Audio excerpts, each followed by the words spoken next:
Isang mapagpalang araw sa mga giliw naming mga tagapakinig. Ito pong muli ang inyong tagapagsalaysay, Miss Sunako.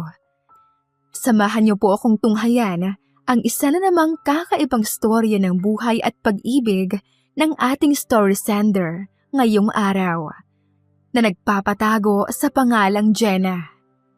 Inaanyayahan ko po kayong mag-like, mag-share, at mag-subscribe na rin para updated kayo sa mga bagong kwentong ina-upload ng ating channel.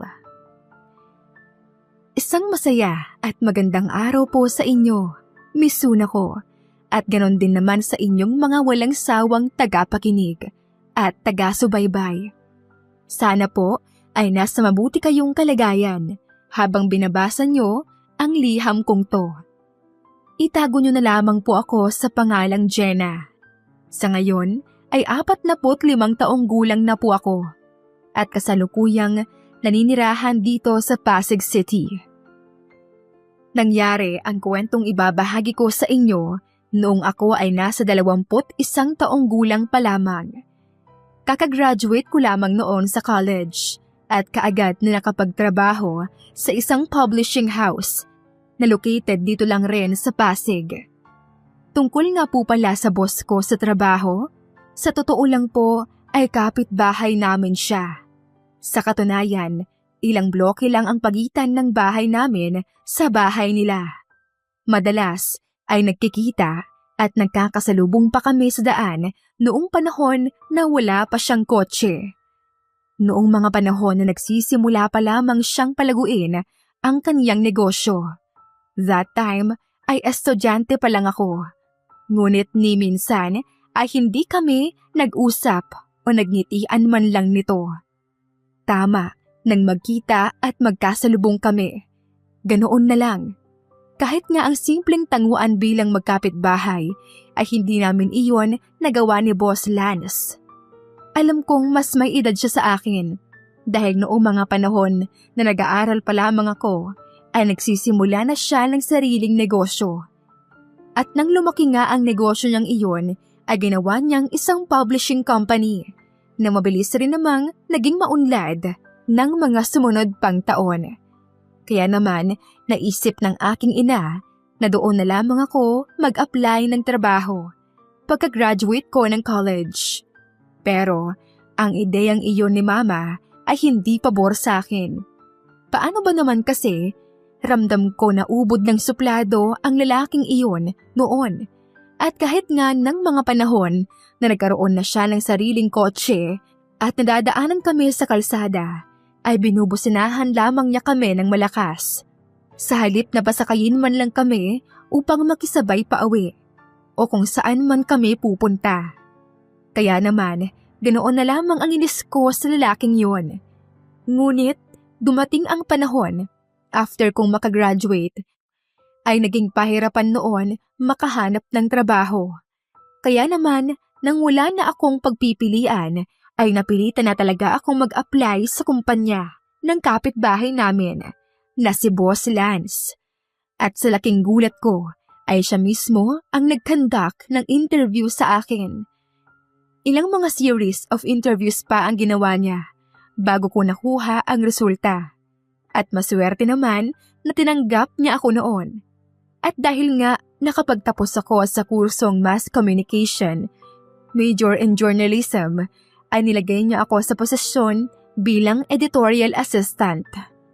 Ayon sa kanya, iyon daw muna ang maaari kong maging trabaho bilang isang baguhan at wala pang karanasan sa larangan ng kanyang negosyo. At dahil nga maayos naman ang compensation at ang mga benepisyo, ay hindi na ako nag-inarte pa at kaagad ko nang tinanggap ang trabahong iyon. At bilang editorial assistant, trabaho ko ang tumulong sa mga editor sa pagsusuri ng manuscripts, proofreading, at pag-aayos ng mga dokumento na may kinalaman sa aming field. At dahil iyon ang kauna-unahan kong napasukang trabaho, ay labis kong pinagbutihan at tiniyak kong magiging maayos ang aking performance sa bawat araw. Ngunit lumipas ang mga araw ay tila napapansin ko ang kakaibang ugali ng aming boss na si Lance. Madalas kapag dumarating siya sa office ay palaging mainit ang kanyang ulo. Kailangang lahat ng hihingin niyang files ay naka-ready na. Hindi rin kami maaaring magtanong sa kanya, lalo na kung nasa ganoon siyang mood. Dahil sigurado, daig pa namin ang nabugahan ng dragon kapag nagkataon. Araw-araw ay nakakatikim ng panenermon at sigaw ang mga empleyado sa loob ng kumpanyang iyon. Ang buong akala ko noon ay normal lang yon. Ngunit nang marinig ko minsan na nag-uusap-usap ang aking mga katrabaho tungkol sa masamang pakikitungo sa amin ni Boss Lance, ay nakaramdam ako ng pangamba.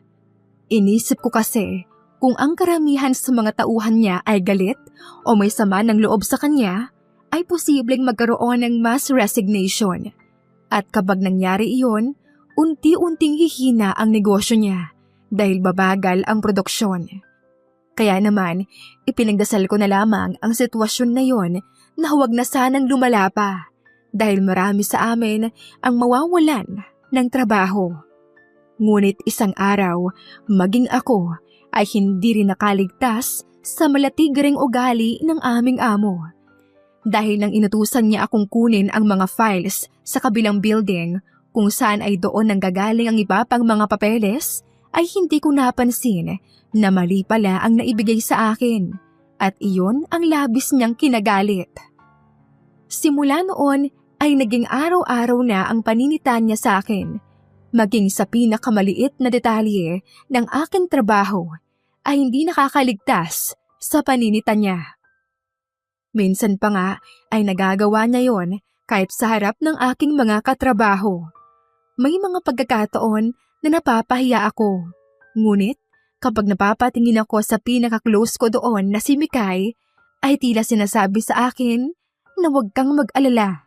Hindi lang ikaw ang nakakaranas ng ganyan, kaya wala kang dapat ikahiya. Sinabi niya ito sa pamamagitan ng kanyang mga tingin. Ewan ko ba, sis? Mukhang di na nga talaga ako makakatagal dito. Magsisimula na nga ako mag-apply sa iba. Reklamo ko kay Mikay nang minsang magkasabay kaming mag-lunch sa labas. Ano ka ba, sis? Ang hirap maghanap ng trabaho sa panahon ngayon. Isipin mo na lang, maraming umaasa sa atin. Family, bills, personal needs, at higit sa lahat, pagkain. Ang bulalas, napabiro naman ng aking chubby na katrabaho.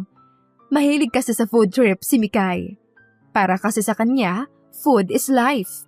At bilang nagtatrabaho, hindi daw dapat namin tipirin ang sarili namin pagdating sa pagkain. Kaya ayun, lumaki siya na parang dabyana.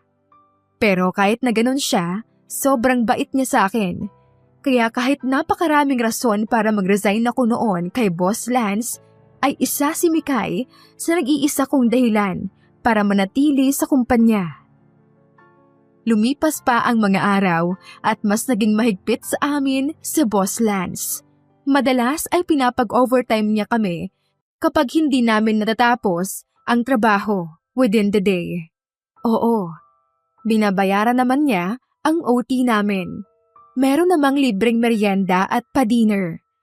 Pero sa ganong klaseng ugali ng amo, halos hindi namin kayang lunukin ang mga libreng pagkain na binibigay niya sa amin, kapalit ng serbisyo sa kanya. May mga pagkakataon pa nga na pakiramdam ko ay hindi na ako masaya sa environment na ginagalawan ko. Madalas, sa tuwing gigising ako sa umaga para mag-asikaso sa pagpasok, ay tila ba napakabigat ng katawan kong kumilos. Ganun pala yun, misuna ko. Sa trabaho, dapat nag-e-enjoy ka rin at the same time. Kasi kung puro trabaho at pressure lang ang mararanasan mo, nababawasan ang performance mo at nawawala ka sa focus. Ilang taon na rin akong nananatili sa trabaho na yon. At hindi ko namalayan na umabot na rin pala sa 5 taon ang ipinamalagi ko doon.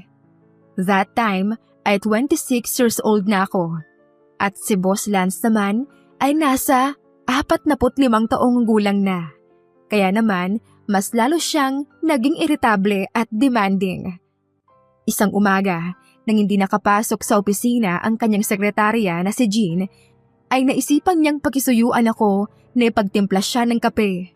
Para sa akin ay isang kasyual at karaniwang utos lamang naman yun. Kaya naman, mabilis ko siyang ipinagtimpla ng kape gaya ng kanyang sinabi. Nang makabalik ay dala ko na ang isang tasa ng kape at nakangiting inabot iyon sa kanya. Bahagya pa siyang tumitig sa akin, ngunit sumenyas lamang na ilapag ko sa lamesa niya ang kape. Dahil kasalukuyan noong may kausap siya sa kanyang telepono. Wala iyong anumang ekspresyon sa kanyang mukha. Kaagad naman akong nakadama ng pagkailang nang maibaba na sa kanyang table ang tinimpla kong kape. Ngunit matapos niyang makipag-usap sa telepono at kaagad na ininom ang kape, ay isang malakas na pagbuga ang ginawa niya. Katunayan na hindi niya nagustuhan ang lasa ng kapeng natikman. Galit na tumayo siya at dinuro ako ng kanyang mga daliri at kung ano-anong masakit na salita ang sinabi niya sa akin sa pasigaw na boses. Do you really know what you're doing, Miss Villafranca? I need a delicious coffee. Not the tasteless one you made. It is just a simple cup of coffee. And you still can't get it right. Do you even have coffee at home? Ang lakas mo makasira ng araw. Pasigaw at galit na angil niya sa akin. Sa sinabi niyang iyon ay nakadama ako ng labis sa panliliit at pagkainsulto, misuna ko. Daig ko pa ang sinampal sa mukha ng ilang ulit dahil sa sakit ng bawat bigkas niya. Kaya naman, hindi ko na napigilan ang aking sarili na sagutin siya ng pabalang dahil na rin sa labis na pagkabigla. You know what, Mr. Florentino? You are crossing the line. And let me tell you something. I am not the one ruining the day. You are. Alam mo kung bakit? Kasi dahil dyan sa kagaspangan ng ugali mo. Sa halip na ganahan magtrabaho yung mga empleyado, mas lalong tinatamad na kumilos. Dahil puro masamang salita ang lumalabas dyan sa bibig mo. 5 years is enough, Mr. Lance Florentino. Now, I am quitting. At oo nga pala, gusto ko lang ipaalala sa'yo na magre-resign ako as editorial assistant at hindi bilang taga-timpla ng kape mo. Ang mahabang saad ko sa kanya sa matigas na tinig. Misuna ko, naging tunog matapang man ang boses ko ng mga oras na yon, pero sa loob ng aking puso ay nasasaktan pa rin ako. Nasaktan ako sa sinabing iyon sa akin ni Lance at nasaktan ako sa mga sinabi ko dahil hindi naman talaga iyon ang tunay na pagkatao ko. Hindi ko ugaling manakit ng kapwa sa pamamagitan lang ng mga salita. Kaya naman, matapos kong sabihin iyon, ay lumabas ako agad ng opisina niya upang hindi na niya makita pa ang pag-iyak ko. Narinig ko pa nga na tinawag niya ang pangalan ko at pinababalik ako upang makipag-usap, ngunit hindi ko na siya pinansin pa. Iyon na ang huling araw na nagkita kami ng aking boss na si Lance. Dahil ang mga sumunod pang mga araw ay ipinasya ko na hindi na lamang bumalik sa kumpanya niya. Ang malas nga lang dahil iyon ang kauna-unahan kong trabaho at mukhang iyon din ang kauna-unahan kong awol na magagawa ko. Ngunit ano pa man ang naging resulta niyon ay wala akong pinagsisihan. Kaya naman matapos ang 1 linggo ng pagiging awol sa kumpanya ni Lance, ay sinubukan ko ulit na mag-apply sa ibang kumpanya. Nakapareho ng trabaho ko noong nasa kanya pa ako. Nakilala ko sa bagong kumpanyang in-applyan ko si Sir Wency. Gwapo, mukhang desente, ngunit mahangin at presko. Mabait naman siya kung tutuusin, pero hindi ko gusto ang buladas niya.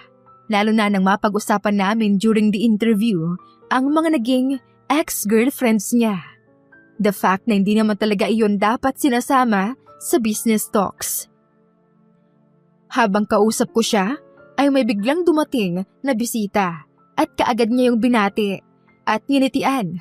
Pero laking gulat ko nang tignan ko ang naturang bisitang iyon ay namataan ko si Lance.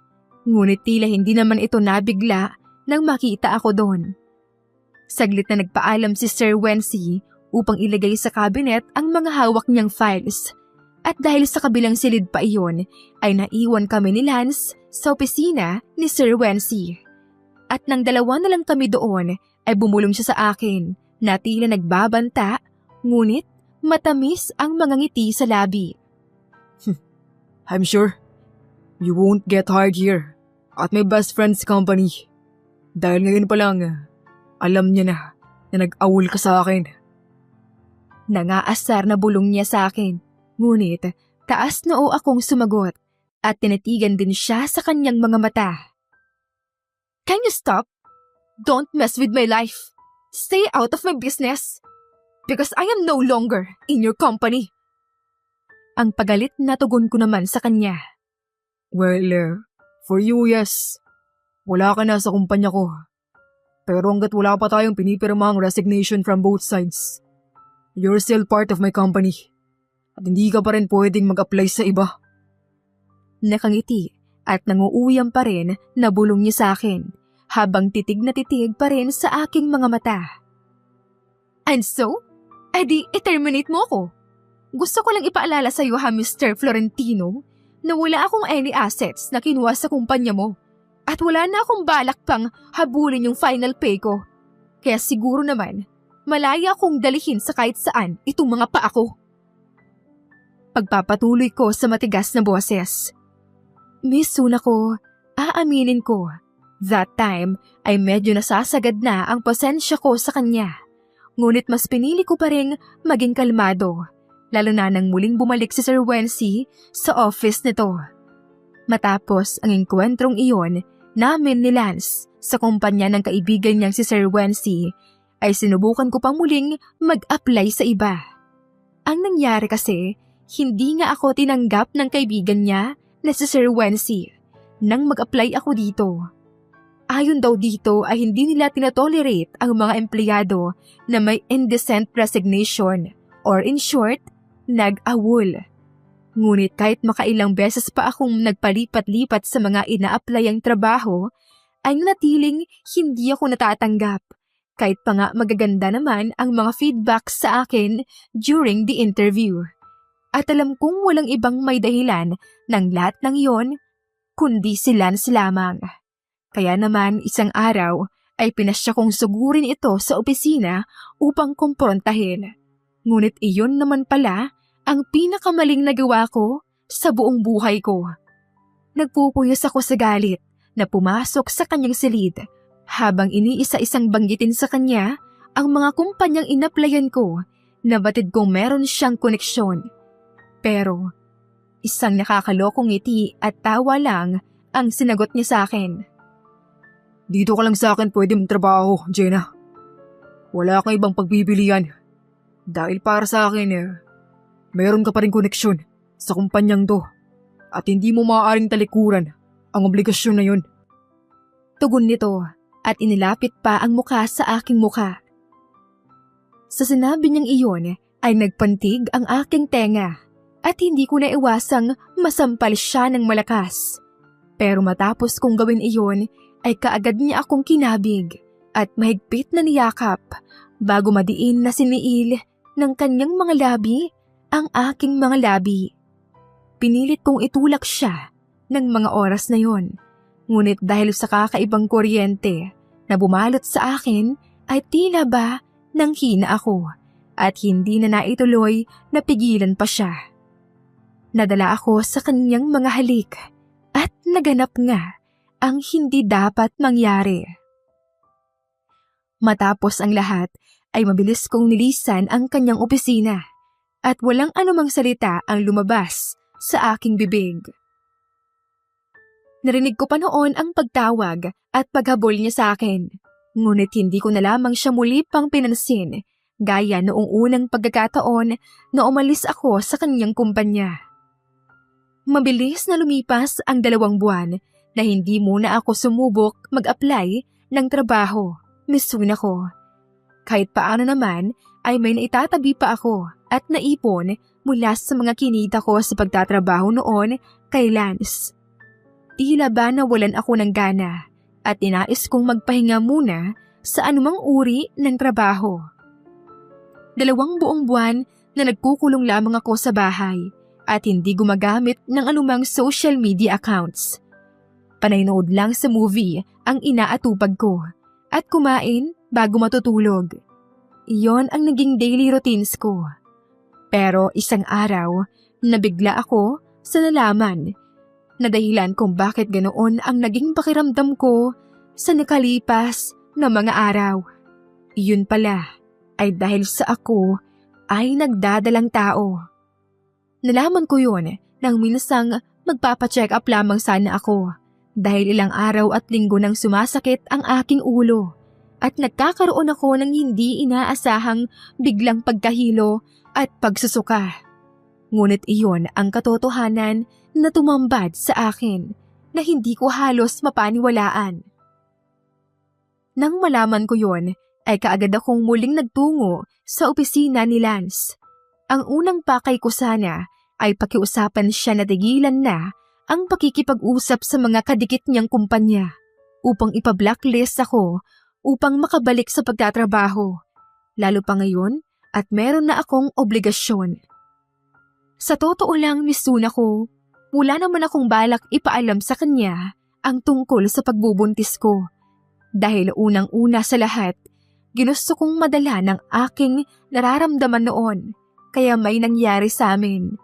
Pangalawa, alam kong hindi naman siya maniniwala sakaling sabihin ko yon.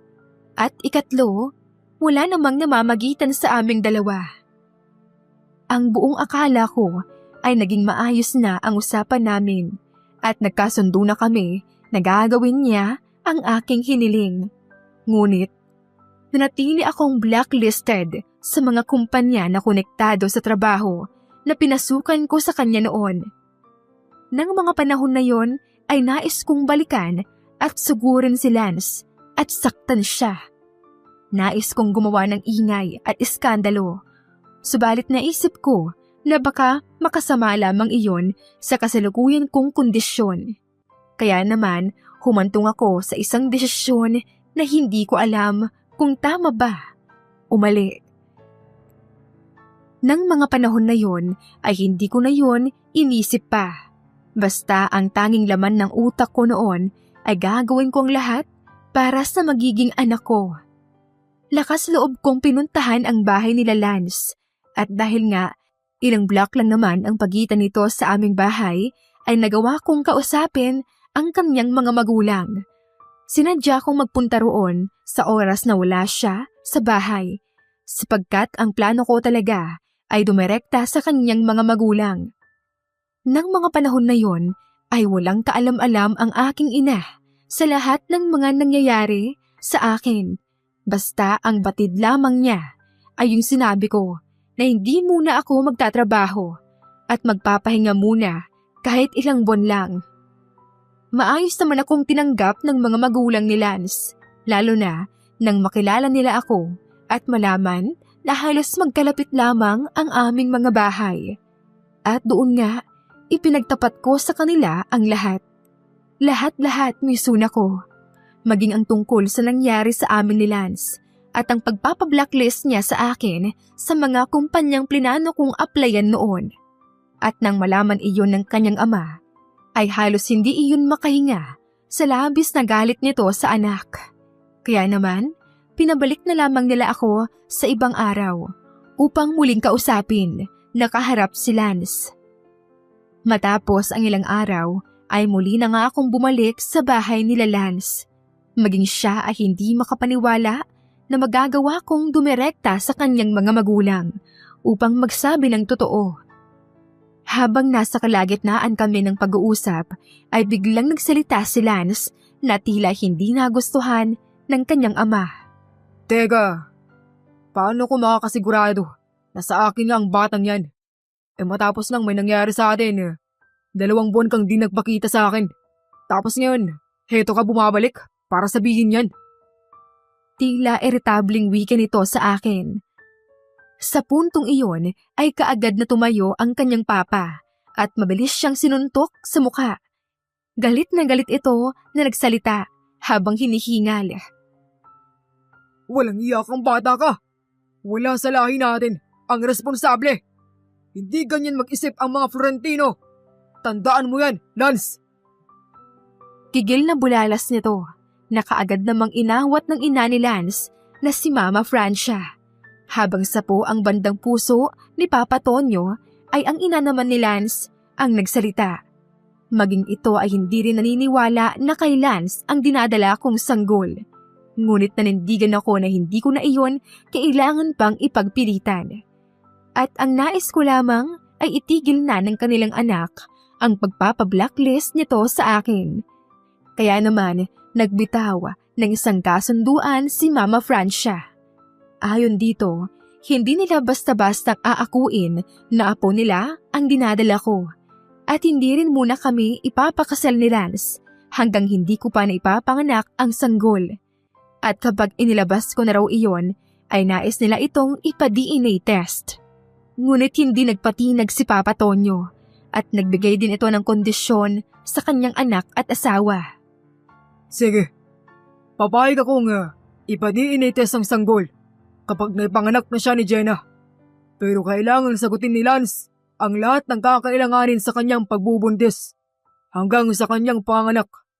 Si Lance ang dapat na gumastos sa lahat ng yon. At kung sakaling mapatunayan sa DNA test na hindi nga kay Lance ang iyong dinadala, muli ka magtatrabaho sa kumpanya niya at unti-unting ibabawas sa sweldo mo ang lahat na nagastos niya sa iyo. Matigas at puno ng paninindigang pahayag ng kanyang papa. Sa puntong iyon ay biglang napatayo na si Lance sa kinauupuan at tila tutol ito sa naging kondisyon ng ama. Subalit, nang muling sumigaw si Papa Tonyo at muli siya nitong pinaupo, ay wala nang nagawa pa si Lance.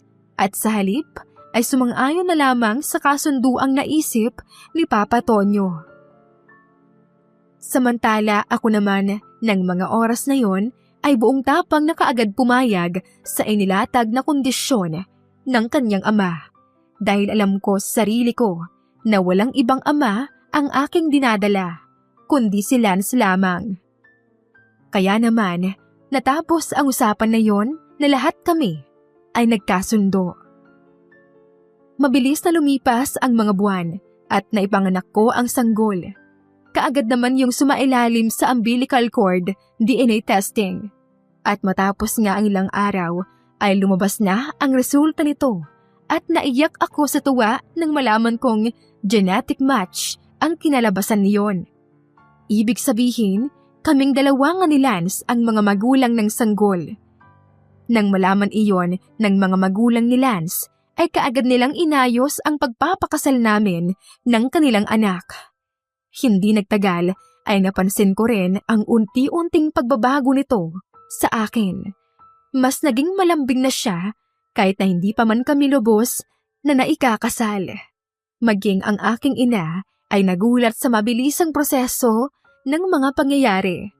Pero wala rin itong nagawa nang makitang maayos na ang pamilya naman ng aking mapapangasawa. Naramdaman ko na rin ang pagmamahal sa akin ni Lance.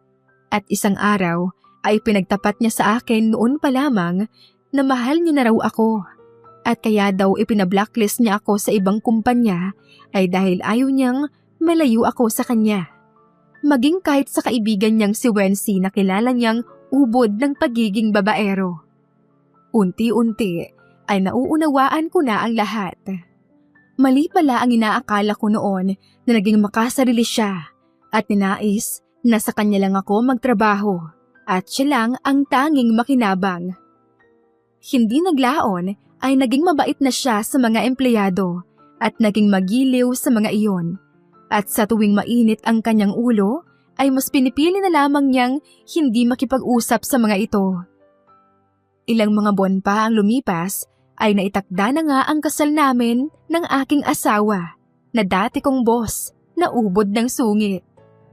Tumira kami sa bahay na regalo sa amin ng kanyang mga magulang. Ngunit sa mga unang buwan ng aming pagsasama ay hindi namin maiwasan na magkaroon ng hindi pagkakaunawaan. Pero saglit lamang iyon at mabilis rin naman naming naayos ang lahat. Ngunit isang araw, nang muli kaming magtalo ng aking asawa dahil sa palagi na siyang ginagabi sa inuman, kasama ng kanyang mga kaibigan, ay isang tawag ang natanggap ko mula kay Mama Francia. At ibinalita nito sa akin na isinugod daw sa ospital si Papa Tonyo. Kaagad naman akong nagtungo sa kanilang bahay kasama ang aming anak ni Lance. Nang mga oras na yon ay hindi pa rin ito alam ang tunay na nangyayari dahil abala ito sa pakikipag-inuman sa mga kaibigan. Kinabukasan, habang naroon kami sa bahay ng mga magulang ni Lance, ay bigla siyang dumating na alalang-alala sa amin ng aming anak. Doon ay sinabi ko sa kanya ang totoo tungkol sa nangyari sa kanyang ama. Nang mga oras na yon ay nasa ospital si Mama Francia at siya ang pumalit sa akin upang pansamantalang magbantay. Napag-alaman namin na meron palang liver cancer na dulot ng cirrhosis stage 4 si Papa Tonyo. At ang mas nakakalungkot pang balita ay 2 buwan na lamang daw ang itatagal ng buhay nito. Hindi na raw iyon kaya pang gamutin dahil malubha na ang naging kondisyon ni Papa simula pa noon, kaya hindi na iyon naagapan. Noon pa raw nito alam ang kondisyon niya, pero mas ninais niyang huwag ipaalam sa amin dahil batid niya na hindi na rin siya gagaling sa anumang proseso ng gamutan.